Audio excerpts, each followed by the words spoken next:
Hello students, आज की इस वीडियो में हम डिस्कस करने वाले हैं पेपर कोड BSKG 178 यानी प्राचीन भारतीय राजनीति। स्टूडेंट्स, अगर आप इस पेपर कोड का असाइनमेंट, गेस्ट पेपर या नोट्स परचेज करना चाहते हैं तो आप हमारी वेबसाइट पे विजिट कर सकते हैं। लिंक आपको डिस्क्रिप्शन में दिया गया है। अदरवाइज आप हमारी वेबसाइट को सर्च भी कर सकते हैं। हमारी वेबसाइट है shop.hindustanknowledge.com। यहाँ पे आके आप अपना पेपर कोड आसानी से सर्च कर सकते हैं और इजीली गेस्ट पेपर नोट्स को यहाँ से परचेज कर सकते हैं। स्टूडेंट्स, अगर आप हमारी क्लासेस के साथ साथ गेस्ट पेपर को भी परचेज करके अगर आप एग्जाम में कवर कर लेते हैं तो आप भी अपने एग्जाम में 90+ स्कोर आसानी से कर सकते हैं। इसके साथ साथ आप सभी हमें व्हाट्सएप पे भी कांटेक्ट कर सकते हैं। हमारा व्हाट्सएप कांटेक्ट नंबर आपको वेबसाइट पे दिया गया है। व्हाट्सएप पे भी डायरेक्ट कांटेक्ट करके आप सभी हमसे गैस पेपर और असाइनमेंट को परचेज कर सकते हैं आसानी से। इसी के साथ आप सभी हमारा WhatsApp group and Telegram group को ज्वाइन करना ना भूलें। डिस्क्रिप्शन में उसका लिंक दिया गया है। तो चलिए स्टार्ट करते हैं आज की वीडियो को, जिसमें हम डिस्कस करने वाले हैं पेपर कोड BSKG 178 यानी प्राचीन भारतीय राजनीति। तो स्टूडेंट्स, यहाँ पे हमारा जो फर्स्ट क्वेश्चन रहने वाला है वो ये है कि अंतरराष्ट्रीय राजनीति के सिद्धांत मंडल पर चर्चा कीजिए या अंतरराष्ट्रीय राजनीति के सिद्धांत पर प्रकाश डालिए।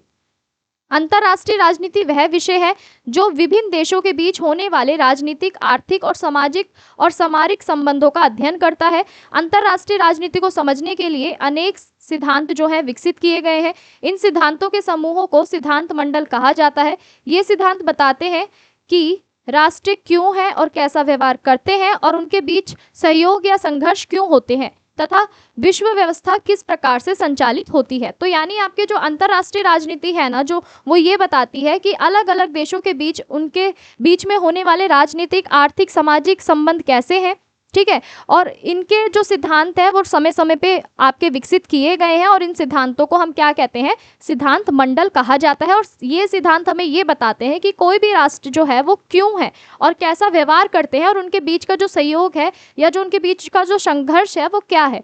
तो विश्व व्यवस्था किस प्रकार से संचालित होती है ये भी हमें सिद्धांत मंडल बताते हैं। तो चलिए समझते हैं सिद्धांत मंडल के अर्थ को।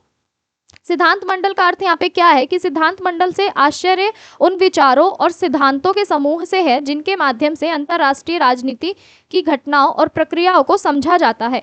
प्रत्येक सिद्धांत अंतरराष्ट्रीय संबंध के विशेष पक्ष पर बल देता है। कोई राजनीति को महत्वपूर्ण मानता है तो कोई सहयोग, संस्था या आर्थिक संबंधों का प्रमुख मानता है। तो सिद्धांत मंडल का अर्थ यहाँ पे क्या है कि उन सिद्धांतों के समूह से है जिसके माध्यम से हम अंतरराष्ट्रीय राजनीति की घटनाओं को और उसकी पूरी प्रक्रिया को समझते हैं, वही आपका सिद्धांत मंडल कहलाता है। और सिद्धांत मंडल आपके जितने भी अंतरराष्ट्रीय संबंध होते हैं उनके विशेष पक्ष पे जो है बल देता है और ये किसी भी शक्ति को, कोई भी शक्ति को ये महत्वपूर्ण मानता है तो कोई सहयोग और संस्था को भी ये क्या करता है, प्रमुख मानता है। अब हम बात करते हैं यथार्थवादी सिद्धांत की। तो यथार्थवादी सिद्धांत की बात करें तो यथार्थवाद अंतरराष्ट्रीय राजनीति का सबसे पुराना और प्रभावशाली सिद्धांत है। इसके अनुसार विश्व में कोई सर्वोच्च विश्व सरकार नहीं होती, इसलिए प्रत्येक राष्ट्र अपनी सुरक्षा और हितों की रक्षा का स्वयं कार्य करता है। वहीं इसकी विशेषताओं की बात करें तो यथार्थवादी सिद्धांत जो है आपका वो क्या कहता है कि राष्ट्रीय हित सर्वोपरि है। शक्ति यानी पावर का यहाँ पे बहुत महत्व है। राष्ट्रों के बीच संघर्ष स्वाभाविक है और सुरक्षा प्राप्त करना और राज्यों का मुख्य उद्देश्य यहाँ पे है। अब हम बात करते हैं उदारवादी सिद्धांत की। तो अगर हम उदारवादी सिद्धांत की बात करें तो उदारवादी सिद्धांत क्या है कि उदारवादी सिद्धांत का मानना है कि राष्ट्र केवल संघर्ष नहीं करते बल्कि सहयोग भी करते हैं। अंतरराष्ट्रीय संगठन, व्यापार और लोकतांत्रिक विश्व शांति को बढ़ावा देते हैं, ठीक है। इसकी क्या विशेषताएं थी उदारवादी सिद्धांत की? तो अंतरराष्ट्रीय सहयोग संभव है, ठीक है। व्यापार और आर्थिक संबंध शांति को बढ़ाते हैं। अंतरराष्ट्रीय संस्थाएं विवादों को कम करती है और लोकतांत्रिक देशों में युद्ध की संभावना भी यहाँ पे कम होती है। तो इसी के साथ आपका जो उदारवादी सिद्धांत जो था उसकी ये विशेषताएं थी। अब हम बात करते हैं आदर्शवादी सिद्धांत की। तो यहाँ पे आदर्शवादी सिद्धांत क्या है कि आदर्शवादी जो हम कह सकते हैं, आदर्शवाद जो है आपका, आदर्शवाद प्रथम विश्व युद्ध के बाद विकसित हुआ। इसका मुख्य उद्देश्य क्या था कि विश्व में शांति और नैतिकता स्थापित करना था। अब इसकी प्रमुख विशेषताएं कौन सी है कि युद्ध की बजाय शांति पर इसने बल दिया था, अंतरराष्ट्रीय कानूनों का सम्मान किया था, नैतिक मूल्यों का महत्व इसने बताया था और विश्व सहयोग की भावना को भी इसने बढ़ाया था आदर्शवाद ने। अब हम बात करते हैं मार्क्सवादी सिद्धांत की। मार्क्सवादी सिद्धांत यहाँ पे क्या है आपका, मार्क्सवादी दृष्टिकोण के अनुसार अंतरराष्ट्रीय राजनीति को समझने के लिए आर्थिक कारकों का यहाँ पे अध्ययन जो है वो बहुत ज्यादा आवश्यक है। यह सिद्धांत पूंजीवाद और आर्थिक शोषण को संघर्ष का मुख्य कारण मानते हैं। वहीं इसकी विशेषताओं की बात करें तो आर्थिक हित और राजनीति को ये प्रभावित करते हैं, विकसित देशों द्वारा विकासशील देशों का शोषण करते हैं और वर्ग संघर्ष का प्रभाव अंतरराष्ट्रीय स्तर पर भी यहाँ पे दिखाई देता है। तो इसी के साथ आपका जो मार्क्सवादी सिद्धांत था वो यहाँ पे हमने समझा। अब हम बात करते हैं संरचनावादी सिद्धांत की। यह अपेक्षाकृत नया सिद्धांत है। इसके अनुसार राष्ट्रों का व्यवहार केवल शक्ति या आर्थिक हितों से नहीं बल्कि विचारों से, मान्यताओं से, संस्कृति से और पहचान से भी प्रभावित होता है। तो संरचनावादी जैसे आपको नाम से ही पता चल रहा है, नए सिद्धांत को बनाना, ठीक है, और राष्ट्रों का जो व्यवहार है उनके बीच में जो शक्ति है और जो उनका आर्थिक हित जो है उनको भी ये प्रभावित करता है। अब हम इसकी विशेषताएं समझते हैं। तो देखो संरचनावादी सिद्धांत की जो विशेषताएं है ना वो क्या है कि ये क्या करता है, विचार और पहचान दोनों ही इसमें महत्वपूर्ण है। अंतरराष्ट्रीय संबंध सामाजिक रूप से निर्मित करता है, संस्कृति और मूल्यों का भी इसमें प्रभाव पड़ता है। अब हम बात करते हैं निष्कर्ष की। अंतरराष्ट्रीय राजनीति सिद्धांत मंडल विश्व राजनीति को समझने का एक महत्वपूर्ण आधार प्रदान करते हैं। यथार्थवाद शक्ति और सुरक्षा पर बल देते हैं, उदारवाद सहयोग पर और आदर्शवादी आपका शांति पर। वहीं मार्क्सवाद की बात करें तो ये आर्थिक कारकों तथा संरचनावाद जो है आपका वो नए विचारों और नई पहचानों पर जोर देते हैं। इन सभी सिद्धांतों के अध्ययन से अंतरराष्ट्रीय संबंधों की जो जटिलता है हम उसको बेहतर ढंग से समझ सकते हैं। इसीलिए अंतरराष्ट्रीय राजनीति के क्षेत्र में इन सिद्धांतों को विशेष महत्व दिया जाता है। तो ये था आपका इस प्रश्न का निष्कर्ष। अब हम आगे बढ़ते हैं। नेक्स्ट जो आपका प्रश्न है वो ये है कि कौटिल्य अर्थशास्त्र के अनुसार षड गुण सिद्धांत की व्याख्या कीजिए। यानी कौटिल्य का जो अर्थशास्त्र का जो सिद्धांत उन्होंने दिया था कौटिल्य ने, उसमें आपके जो षड गुण सिद्धांत जो थे वो क्या थे। तो देखो प्राचीन भारत के महान राजनीतिक अर्थशास्त्री कूटनीतिक कौटिल्य, जिसको हम चाणक्य के नाम से भी जानते हैं, इन्होंने अपने प्रसिद्ध ग्रंथ अर्थशास्त्र में राज्य संचालन, विदेश नीति, कूटनीति के अनेक सिद्धांतों का वर्णन किया है। इनमें आपका षड गुण सिद्धांत जो है यहाँ पे आपका इसमें इन्होंने विशेष महत्वपूर्ण इसको दिया है। ठीक है, ये सिद्धांत बताता है कि एक राजा को अन्य राज्यों के साथ संबंध स्थापित करने के लिए किन किन नीतियों का उपयोग करना चाहिए। कौटिल्य का मानना था कि राज्य की सुरक्षा, विस्तार और हितों की रक्षा के लिए परिस्थिति के अनुसार ही हमें अपनी नीतियां बदलनी चाहिए। तो अब हम इसको थोड़ा सा डिटेल में समझते हैं कि आपका जो कौटिल्य का जो षड गुण का सिद्धांत था वो क्या था। तो देखो षड गुण सिद्धांत के अर्थ की यहाँ पे हम बात करें ना तो इसमें क्या बताया गया, बेसिकली जैसा आपको नाम से ही पता चल रहा है, षड गुण मीन्स 6 गुण या 6 नीतियां।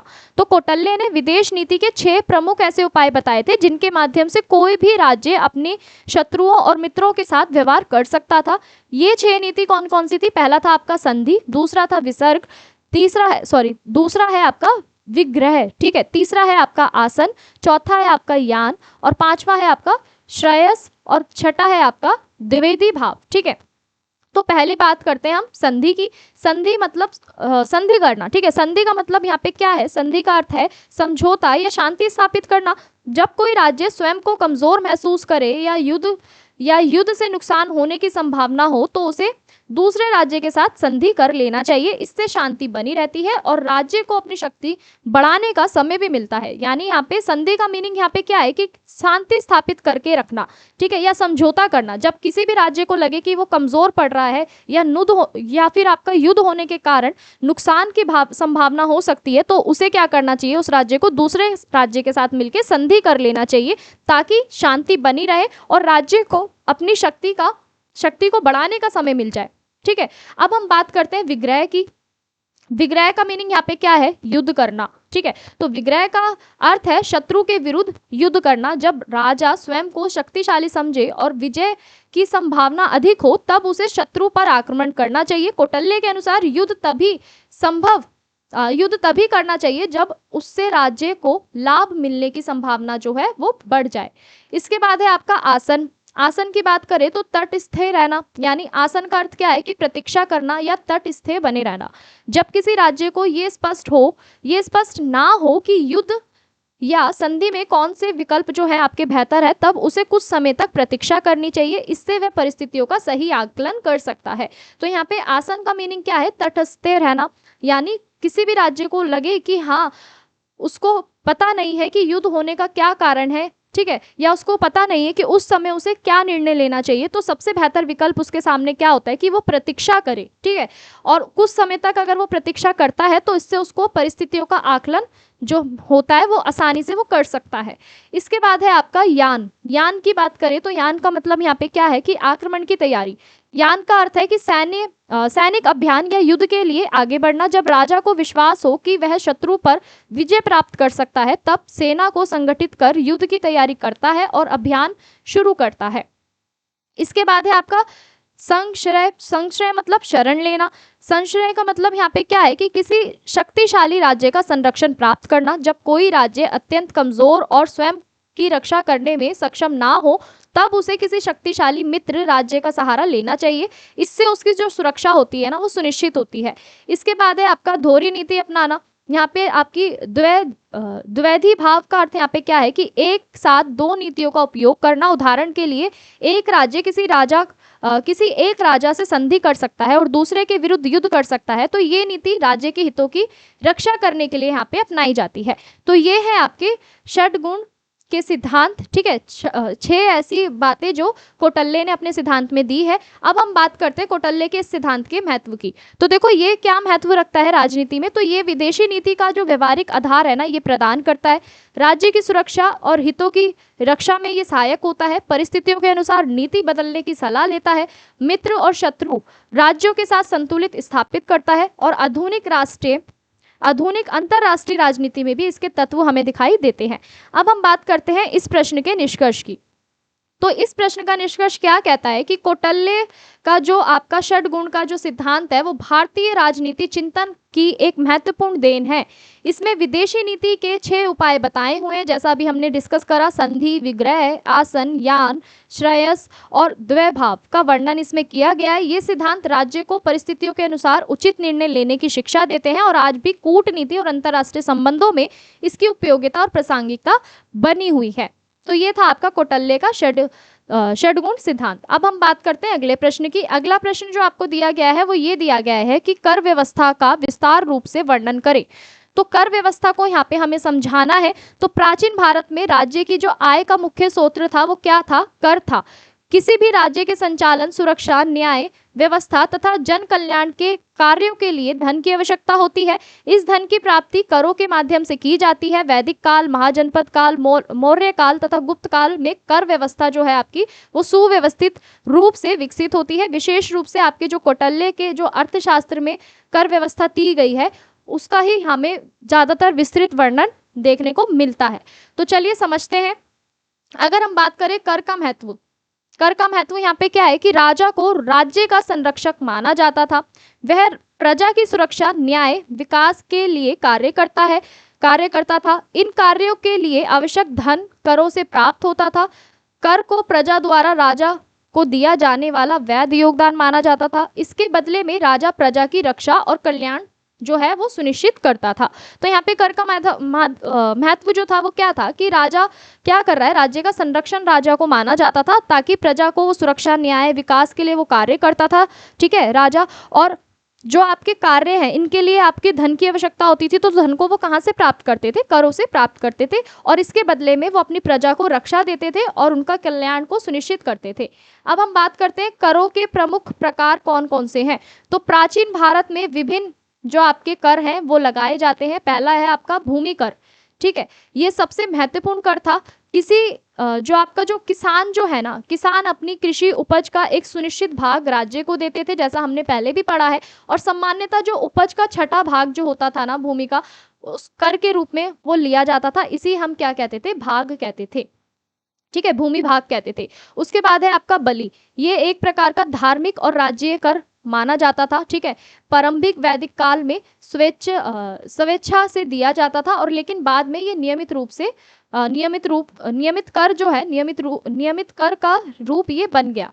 उसके बाद है आपका शुल्क। व्यापारियों से व्यापारिक वस्तुओं के क्रय विक्रय तथा सीमा पार ले जाने वाले शुल्क यहाँ पे लिया जाता था। और आज के इसे आज की जो सीमा जो शुल्क जो है व्यापार कर के नाम से इसको यहाँ पे माना जाता है।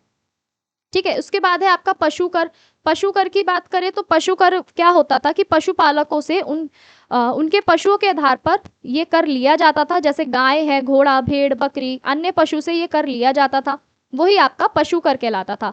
वन्य तथा खनिज कर, ये क्या होता था कि जंगलों से प्राप्त जो आपको लकड़ी है, शहद है, औषधियां है, खाने की जो धातुएं हैं, इस पे भी राज्य का अधिकार होता था और इनसे प्राप्त जो आय होती थी वो राज्य के खजाने में जाती थी। यानी यहाँ पे वन और खनिज कर भी यहाँ पे आपका लिया जाता था। अब है आपका नेक्स्ट पॉइंट, कर संग्रह की व्यवस्था।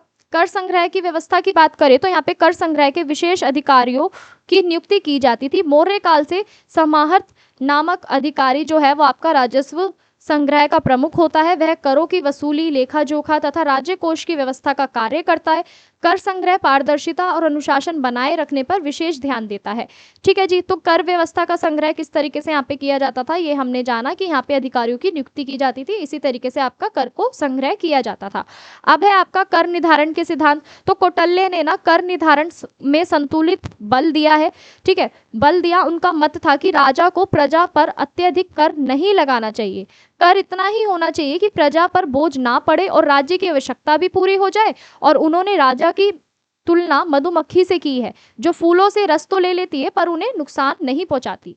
ठीक है, तो यहाँ पे कौटिल्य ने क्या यहाँ पे समझाया है कि कर को इस तरीके से निर्धारित करना चाहिए, इस तरीके से राजा को राज्य से कर लेना चाहिए कि वो प्रजा के ऊपर बोझ भी ना बने और राज्य की भी आवश्यकताएं यहाँ पे पूरी हो जाए। यहाँ पे तुलना, राजा की जो तुलना है कौटिल्य ने मधुमक्खी से करी है कि मधुमक्खी जिस तरीके से रस लेती है लेकिन फूलों को वो नुकसान नहीं पहुंचाती।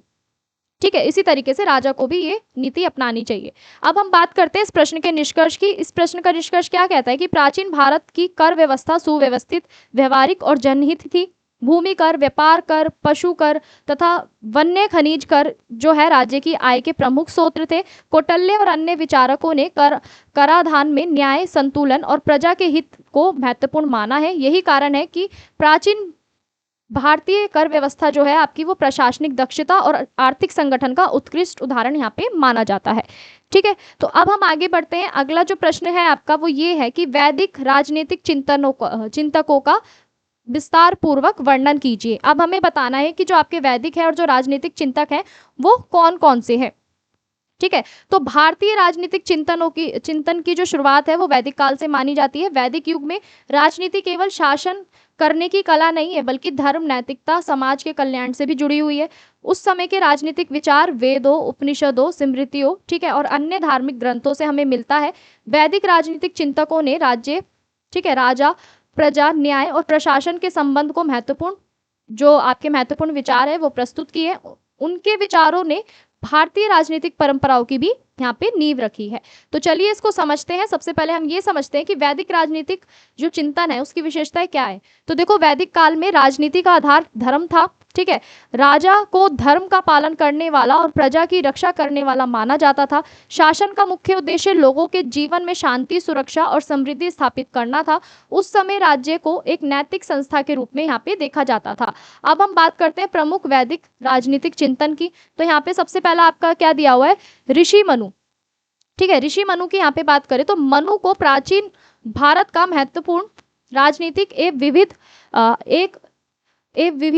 विधि चिंतक माना जाता है। उनकी रचना मनुस्मृति में राज्य, शासन और कानून से संबंधित विचार मिलते हैं। मनु के अनुसार राजा का मुख्य कर्तव्य प्रजा की रक्षा करना और न्याय स्थापित करना है। उन्होंने दंड व्यवस्था को राज्य का एक महत्वपूर्ण अंग माना है। उनका विश्वास था कि दंड के भय से लोग अनुशासन में रहते हैं और समाज में व्यवस्था बनी रहती है। अब हम बात करते हैं याज्ञवल्क्य। ठीक है, याज्ञवल्क्य की अगर हम बात करें तो यहाँ पे ये भी आपका क्या है, वैदिक चिंतक थे। ठीक है, इनका भी एक प्रसिद्ध वैदिक चिंतक थे। उनकी रचना जो थी आपकी याज्ञवल्क्य स्मृति में भी आपकी शासन और न्याय व्यवस्था का विस्तृत हमें वर्णन मिलता है। उन्होंने राजा को न्याय प्रिय, धर्मनिष्ठ और योग्य होने पर बल दिया है। उनके अनुसार राजा को अपने मंत्रियों की सलाह लेकर शासन करना चाहिए। याज्ञवल्क्य ने न्यायालयों और न्याय प्रक्रियाओं के महत्व को भी यहाँ पे स्पष्ट किया है। अब हम बात करते हैं शुक्राचार्य की। शुक्राचार्य की अगर हम बात करें तो शुक्राचार्य भी जो है ना आपके, वो प्राचीन भारतीय राजनीति के प्रमुख विचारक माने जाते हैं। उनकी रचना जो है वो शुक्र नीति में राज्य संचालन और प्रशासन के बारे में इन्होंने अनेक विचार दिए। उन्होंने कहा है कि राज्य का जो उद्देश्य है वो जनता का कल्याण करना है, राजा को ईमानदार और परिश्रमी और प्रजा हितोषी होना चाहिए। ठीक है, उन्होंने प्रशासनिक अधिकारियों की नियुक्ति और उनके कर्तव्यों पे भी यहाँ पे प्रकाश डाला है। उसके बाद है आपका वेदों के ऋषि। ठीक है, वेदों के ऋषि की बात करें यहाँ पे तो आपके जो अलग अलग वेद है, ठीक है, आपका जो ऋग्वेद है, ठीक है, यजुर्वेद है और सामवेद है और अथर्ववेद है, इनके ऋषियों ने भी राजनीतिक विचार प्रस्तुत किए हैं। उन्होंने सभा और समिति जैसी संस्थाओं का उल्लेख किया है जो शासन में जनता की भागीदारी का प्रतीक थी। इससे पता चलता है कि वैदिक काल में परामर्श और सामूहिक निर्णय को यहाँ पे महत्व दिया जाता था।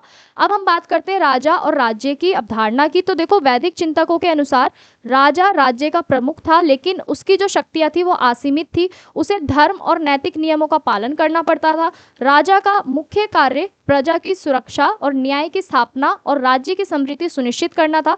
यदि राजा अपने कर्तव्यों का पालन नहीं करता तो उसे आलोचना का सामना भी करना पड़ सकता है। अब हम बात करते हैं उपसंहार की यानी निष्कर्ष की। तो निष्कर्ष के रूप में कहा जा सकता है कि वैदिक राजनीतिक चिंतकों ने भारतीय राजनीति को मजबूत वैचारिक आधार प्रदान किया है, चाहे फिर आपके वो मनु हो, याज्ञवल्क्य हो, ठीक है, शुक्राचार्य हो, वैदिक ऋषि हो, इन सभी ने आपकी राज्य शासन, न्याय और प्रजा कल्याण के संबंध के ऊपर महत्वपूर्ण विचार अपने प्रस्तुत किए हैं। उनके विचार आज भी राजनीति और प्रशासनिक अध्ययन में महत्वपूर्ण स्थान रखते हैं। वैदिक राजनीतिक चिंतन भारतीय संस्कृति और शासन व्यवस्था का यहाँ पे अमूल्य धरोहर है।